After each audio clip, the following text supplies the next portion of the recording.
Fun, edgy, efficient and affordable. The sports commuter segment is one of the most popular in the Indian motorcycle industry. And while Japanese manufacturers ruled this space for the longest time, it is now the Indian players that have set new benchmarks in this segment. Today we have two very interesting motorcycles from the sports commuter segment. On one end is the TVS Apache RTR 160 4V, immensely capable and a de facto segment leader. On the other hand, this is the brand new Bajaj Pulsar N160. It's one of the best evolutions in the Pulsar range, and as we found out in our first ride, this is an extremely formidable motorcycle. But is the new Pulsar with all of its upgrades and in an all new generation enough to end the Apache's reign in the segment? Chalo, enough of talk, let's gear up and find out.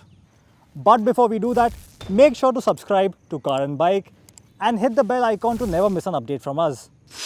The Bajaj Pulsar N160 and TVS Apache RTR 160 4V represent the best of the engineering departments from their respective manufacturers. The Apache has been honed by TVS Racing's pedigree, while Bajaj moved to a new chassis and engine for the latest generation of the Pulsar range. Both bikes get single-cylinder fuel-injected engines and are extremely refined units. These motors feel relaxed, are vibrations-free, and deliver the best of performance.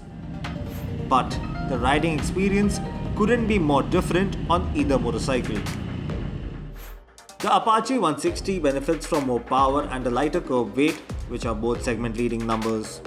The Pulsar, on the other hand, is heavier by 8 kilograms and has a 1.5 bhp deficit. But it makes for a wider torque band that makes for better low-end grunt and mid-range performance. Power delivery is quick and builds well over the rev band. Both the Pulsar and Apache feel neck to neck from 30 km per hour to 70 km per hour. But it's the Apache that makes better use of its top-end power, climbing faster to 100 km per hour. It also feels more at home at triple-digit speeds, while the Pulsar loses steam as the revs climb. The Apache's 4-valve motor feels much superior in refinement over the Pulsar's 2-valve unit, which makes it more refined across the rev range. The Pulsar N160 gets a super tractable engine, and that means fewer gear changes in the city. You could go from as low as 30 km per hour all the way to the top in the 5th gear without the engine throwing a single tantrum.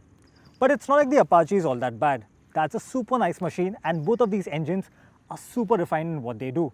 But yes, in isolation, the Apache requires more gear changes to make better use of that rev band. But thankfully, it does come with a slip and assist clutch, which is missing on the Pulsar N160. Is it a deal breaker? I don't think so. Whisking through traffic in the city is extremely easy on the Pulsar and Apache, and neither motorcycle will feel out of place. In fact, both bikes shine when cutting through narrow roads and traffic-laced lanes, but the Apache is slightly more competent around a corner. This is more due to its lighter weight and a wider handlebar. In comparison, the Pulsar gets a wider section front tire that limits its cornering ability by a tiny margin. However, the Bajaj feels more planted at higher speeds. So far, the Apache definitely has an edge when it comes to performance, but in terms of ergonomics, the Pulsar is a far more superior motorcycle. To begin with, yes, the handlebar is a bit narrow, but it feels right into place. The foot pegs are center set, so they are more comfortable in the city. And overall, your riding position is more upright, so you feel a lot more comfortable when in traffic situations. On the other hand, the Apache's race drive rider triangle may not be the most comfiest, but it's definitely the sportiest. The wide handlebar works, especially when it comes to cornering effort, and the seat height is low when compared to the Pulsar. But at the same time, the foot pegs are rear set and higher, and that makes it uncomfortable for tall riders. Anyone above 6 feet will find it uncomfortable, especially in the city. If you are one of those who ride more often in the city, like me, you will be reaching out for the Pulsar's keys more often. The ride quality on the bikes speak a different story. The Apache gets Showa-tuned telescopic forks and a monoshock unit that glides through most undulations.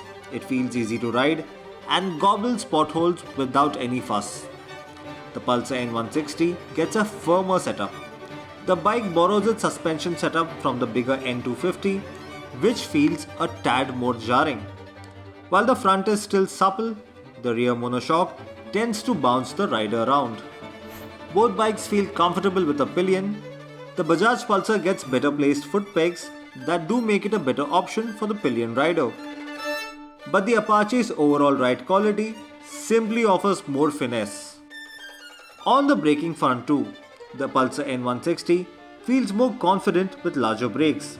It also benefits from dual channel ABS, which is a segment first feature and makes for a more confident braking effort. The Apache RTR 164V has a strong bite but isn't as confident as the Pulsar. The single channel ABS unit works well, but it did feel a bit too intrusive. As far as the design is concerned, both motorcycles look handsome and the overall build quality and paint finish is premium as well. The Apache comes across as more sharply styled, whereas the Pulsar offers a more dominant road presence. But in the features department, the Apache has a wider palette with Bluetooth connectivity, 3 riding modes, rain, urban and sport, as well as the addition of a slip and assist clutch. The special edition also gets adjustable levers. All of these are missing out on the Pulsar, but none of these features hamper your riding experience. We would have liked a nicer instrument cluster on the Pulsar, especially having experienced the Apache's very likeable all-digital unit that also comes with a lap timer. The difference between these two motorcycles is almost negligible. Yes, the Apache RTR 160 is a more rounded product and gets nicer features too. But the Pulsar N160 holds its own and also gets dual channel ABS, which is a segment first. And in my books, I would give more weightage to dual channel ABS over Bluetooth connectivity. At the same time, it gets better ergonomics, a wider torque band and is more free to ride in the city. But the Apache does get better handling and better ride quality as well. In fact, on the pricing front too, both these motorcycles are evenly matched on the top spec variant. So the big question, and a very hard one I have to say, is which of these is the winner? Both motorcycles are well engineered and fun to ride, and no matter what you choose, you will enjoy the experience.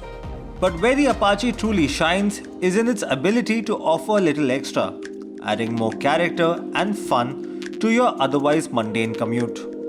It's this little extra that helps the Apache RTR 164V assert its dominance, at least for now.